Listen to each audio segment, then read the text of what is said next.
Hello guys, तो स्वागत है आप सभी का मेरे नए ब्लॉग में। तो गाइस, आज है दिन शुक्रवार, छुट्टी से एक दिन पहले वाला दिन, जो कि मुझे काफ़ी सुकून देता है।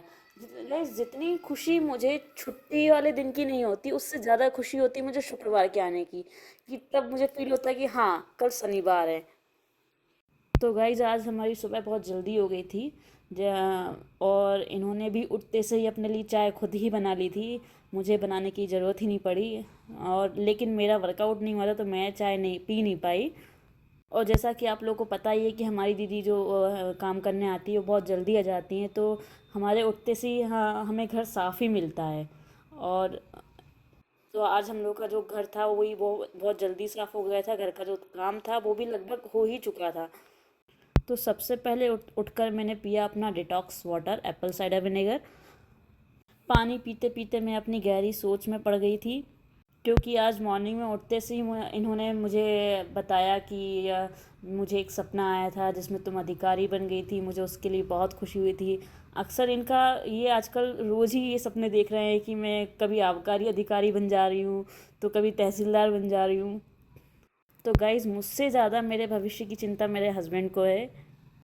इसी के साथ मैं अपनी सोच से बाहर निकलती हूँ और थोड़ा अपने पैरों को रिलैक्स करती हूँ रोलर से।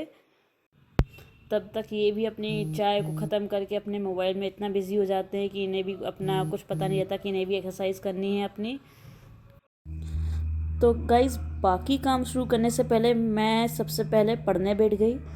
कुछ समय मैंने पढ़ाई की, कम से कम आधा घंटा मैंने अपने पढ़ाई को दिया, क्योंकि ये आजकल मुझे इतना टॉन्ट देने लगे हैं पढ़ाई को लेके। तो मैंने सोचा कि सबसे पहले पढ़ाई ही कर लेती हूँ, बाकी काम तो बाद में होता ही रहेगा। उसके बाद गैस, कल की कुछ रोटियां बची हुई थी, उन्हें ख़त्म करने के लिए मैंने उनको पीस लिया था। और उसका पोहा पोहा बनाने के लिए प्याज मिर्च तो मैंने आपको जैसे बताया ही था कि मैंने सबसे सुबह उठते से ही मैंने प्याज मिर्च काट के रख दी थी, दाल के लिए भी और पोहे के लिए भी।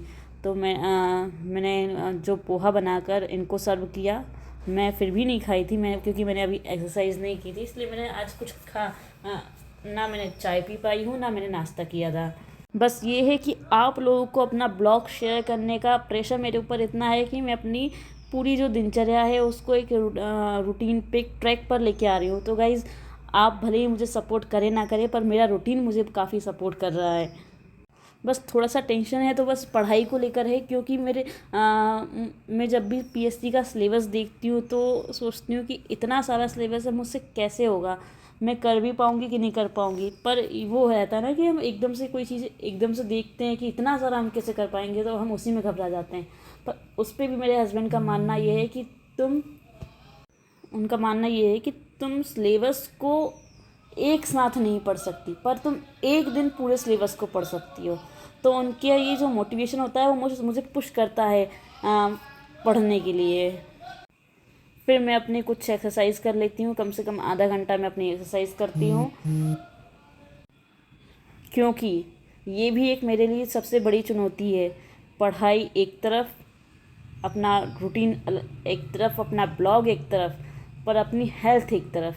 क्योंकि आपको शायद जानकारी नहीं होगी, पर मेरे 2 मिसकैरेज हो चुके हैं, जिसके कारण मुझे अब कम से कम 1 साल तक अपने जो हार्मोन से सबको बैलेंस रखना पड़ेगा, क्योंकि मुझे पीसीओडी भी है।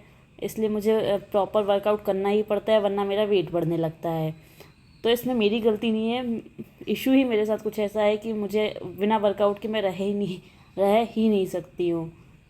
मेरे मिसकैरेज कैसे हुए थे, मुझे किस किस समस्याओं का सामना करना पड़ रहा है, इसकी जानकारी भी मैं आप लोगों को अगले वीडियो में दूंगी। क्योंकि जो मेरा लास्ट मिसकैरेज हुआ था वो शायद हमने हमने तो पहले कभी उस प्रेगनेंसी का नाम भी नहीं सुना था कि ऐसी भी कोई प्रेगनेंसी होती है। तो वो मैं आपके साथ शेयर करना चाहती हूँ कि उसमें हम इस तरीके की भी कोई प्रेगनेंसी होती। तो ये एक सस्पेंस है, मैं आपको नेक्स्ट वीडियो में इसके बारे में ज़रूर बताऊँगी। तो मैं अपनी एक्सरसाइज कर लेती हूँ गाइज। उसके बाद वक्त आता है मेरी दाल फ्राई का, क्योंकि टाइम भी काफ़ी हो ही चुका होता है और इनको ऑफिस भी जाना है। तो मैं दाल तैयार कर लेती हूँ और इनको विदा कर देती हूँ इनके ऑफिस के लिए। फिर मुझे तीनों बाथरूमों के सिंक साफ़ कर वो वॉश बेसिन साफ़ करने होते हैं। तो मैं जल्दी जल्दी तीनों बाथरूमों के वॉश बेसिन साफ़ करने लगती हूँ, जिसमें मुझे काफ़ी टाइम लग जाता है। और साथ में इनके कुछ कपड़े भी पड़े रहते हैं जिनको ये गला के जाना भूल जाते हैं, तो मैं उन कपड़ों को भी गला कर साइड में रख देती हूँ। और वॉशिंग मशीन आज हमारी कंबल भी काफ़ी ख़राब हो गई थी, ब्लैंकेट भी हमारा काफ़ी ख़राब हो गया था, जिसको ये खुद कह रहे थे कि ये अब इसका कोई दूसरा दे दो, इसमें ये अच्छा नहीं लग रहा है। तो मैं उसको भी धुलने डाल देती हूँ, क्योंकि आज धूप निकली थी तो कंबल समय से सूख जाएगा। तो कपड़े धोते धोते मैं उस सेकंड वॉशरूम को भी साफ़ कर ही देती हूँ, क्योंकि सबसे ज़्यादा यह वॉशरूम इसलिए ख़राब हो जाता है कि यहाँ पर वॉशिंग मशीन का जो पानी फैलता है उसके बाद हम साफ़ करना ही भूल जाते हैं। तो इस तरीके से मैं दोनों बाथरूमों को साफ़ करके अपने नहाने वाले बाथरूम में चले जाती हूँ। ये मेरे कमरे का वॉशरूम है, जिसको मैं इस कमरे की क्या बाथरूम की लाइट ख़राब हो गई है, जिसके कारण मुझे अपने मोबाइल की टॉर्च से ही पूरा ये है कि साफ़ करना पड़ा। उसके बाद मैं अपने ऑफ़िस के लिए तैयार हो जाती हूँ, और आज मैं काफ़ी लेट हो गई हूँ अपने ऑफ़िस के लिए। गाइज़, मैं जितनी जल्दी आज मॉर्निंग में उठी थी उतना ही मैं अपने ऑफ़िस जाने के लिए लेट हो गई थी। तो गाइज़, आज के लिए सिर्फ इतना ही। मिलते हैं नेक्स्ट व्लॉग में, तब तक के लिए बाय बाय।